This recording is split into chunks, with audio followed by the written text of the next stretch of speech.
So obviously comments like this are infuriating, the way that this person just asserts, as though it is established fact, that it was definitely a mistake and that it was definitely not malevolent in nature. The way that this person just asserts that the two gestures may be similar, but that they are definitely different given the before and after context. The two gestures are not just similar, they are identical, and that is because they are the same thing. Now, if I were inclined to give this person the benefit of the doubt, and I don't know why I would be inclined to do that, but if I were, I would say that what is happening here is this person is engaging in something known as sane washing. Sane washing is a very common psychological self-preservation tactic that happens when someone is witnessing something that is completely insane. It's very similar to someone who's in like an abusive relationship and their partner says, if you ever leave me, I'll kill you. And then later on by themselves, they think,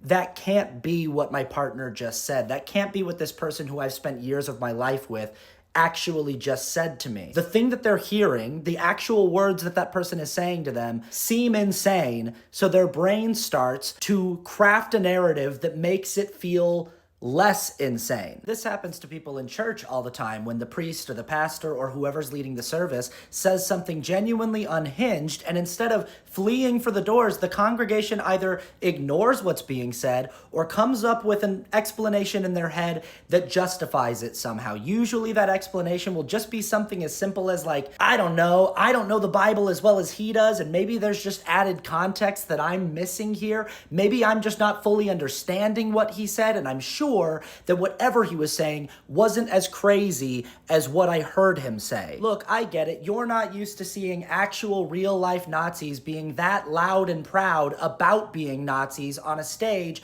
that big and prominent and visible. And that's because modern Nazis are, for the most part, cowards. They prefer to hide in the corners of society with private profiles and no profile pictures. They lurk in the comments sections. They speak and behave explicitly in code speak and dog whistles. That's why the vast majority of Nazis who support the Trump administration are currently pretending like they have no idea what a Sieg Heil looks like. It's because they're cowards who are afraid to own their twisted and depraved ideology, which is precisely why Aldo the Apache insisted on carving swastikas into their foreheads in the fictional movie Inglourious Basterds, because he understood that Nazis are cowards who don't want to be found out. And that's what you look like when you pretend you don't know what a Sieg Heil salute is. You look like a Nazi who's afraid he's about to be found out as a Nazi. So if I see you doing this, that's what I'm going to assume you are.